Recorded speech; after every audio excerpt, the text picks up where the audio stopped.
یہ 11ویں شریف ہم مناتے ہیں، قرآن و حدیث سے اس کا کوئی ثبوت دے دے تو بہتر ہوگا۔ نہ منانے کا ثبوت کہاں سے لائیں گے؟ یعنی کسی چیز کا منع نہ ہونا یہ اس کے جائز ہونے کی دلیل ہے۔ حضرت سیدنا عبداللہ ابن مسعود رضی اللہ تعالی عنہ فرماتے ہیں وَمَا رَآهُ الْمُسْلِمُونَ حَسَنًا فَهُوَ عِنْدَ اللَّهِ حَسَن، اور جس شے کو مسلمان اچھا سمجھے وہ اللہ کے یہاں بھی اچھی ہوتی ہے۔ اب یہاں کون سے مسلمان اچھا سمجھے؟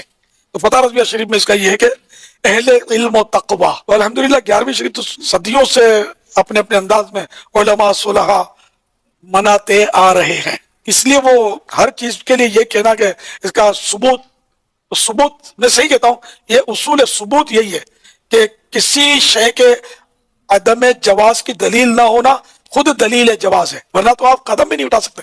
لینتر کی مسجدیں کہاں ہوتی تھی اس دور میں؟ کارپیٹ کس طرح کے بچھتے تھے؟ پکی چھتیں کہاں تھی؟ مسجد نبی شریف کی بھی کوئی اس طرح کی پکی چھت تھوڑی تھی اس دور میں۔ اب جو سونے کے قندیل لگے ہوئے مسجد نبی شریف میں، ان کو جا کے بولو کہ کس حدیث سے تم نے نکالا کہ اربوں روپے کا سونا یہاں لٹکایا ہوا ہے؟ صحیح ہے، ہم تو جائز بولتے ہیں۔ یہ اربوں روپے کا مطلب غلاف ہر سال لگتا ہے کعبہ شریف پر۔ کعبہ شریف کا غلاف تو ہے، اس کی تو پرانی تاریخ ہے، لیکن مطلب ہے کہ اتنا قیمتی ہونا اسی انداز کا لگاؤ۔ تمہارا یہ کہ جس کو منع نہیں کیا شریعت میں جائز ہے، تو یہ کعبے کو غلاف دینا قیمتی تعظیماً بالکل جائز ہے۔ اربوں نہیں خربوں روپے کا ہو تب بھی جائز ہے۔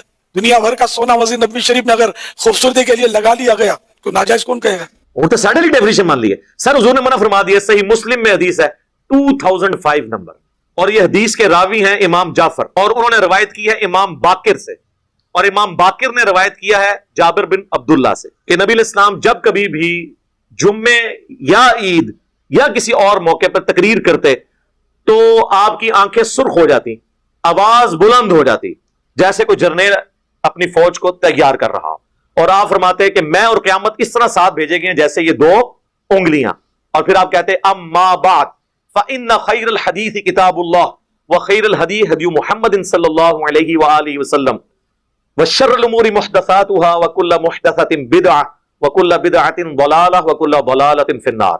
کچھ الفاظ جامعہ ترمذی میں ہیں، کچھ سنن نسائی میں۔ آگاہ ہو جاؤ، سب سے بہترین کلام اللہ کی کتاب ہے، سب سے ہدایت یافتہ راستہ محمد صلی اللہ علیہ وآلہ وسلم کا ہے، اور سب سے بدترین کام وہ ہیں جو دین میں خود داخل کر دیے جائیں، اور وہ تمام کام گمراہیاں ہیں، اور تمام گمراہیاں دوزخ میں لے جانے والی ہیں۔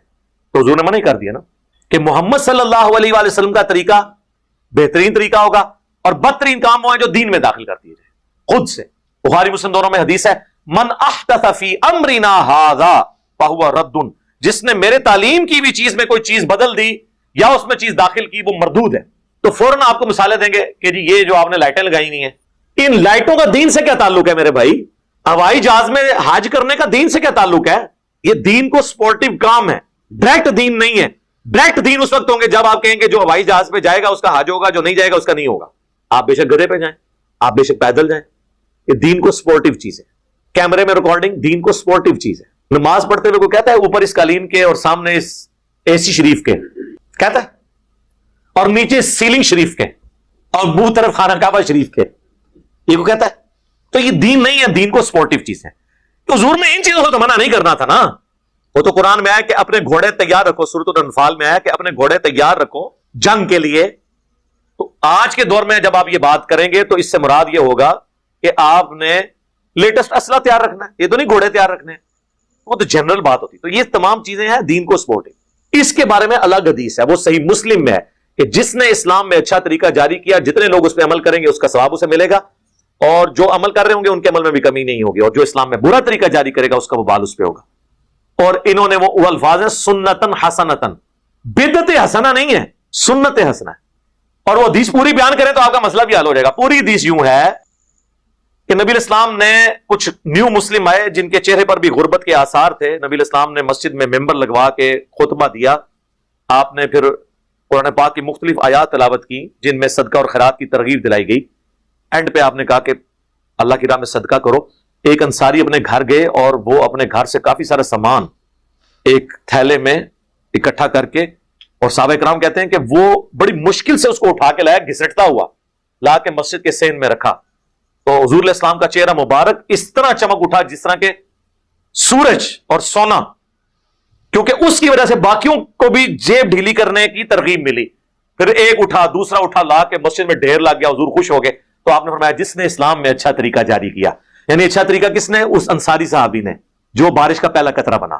یہ آدھی حدیث لے کے اچھا طریقہ اور اسے پکڑ کے جو ہے وہ اپنے 12 ربیع الاول کے جلوس، کوئی اپنے 10 محرم کے جلوس، کوئی اپنے 1 محرم کے جلوس حلال کرنے شروع کر دیتا ہے خدا کے لیے. میرے دوستوں نے یہ ویڈیو مکمل دیکھ لی، تو کیسی لگی آپ کو ویڈیو؟ امید کرتا ہوں کہ آپ کو اچھی ویڈیو لگی ہوگی. آپ کے علم میں اضافہ ہوا کہ نہیں ہوا، آپ ہمیں کمنٹس کر کے بتائیے گا. اور ایسی اچھی ویڈیو دیکھنے کے لیے ہمارے چینل کو سبسکرائب کیجیے گا. اوکے، اللہ حافظ.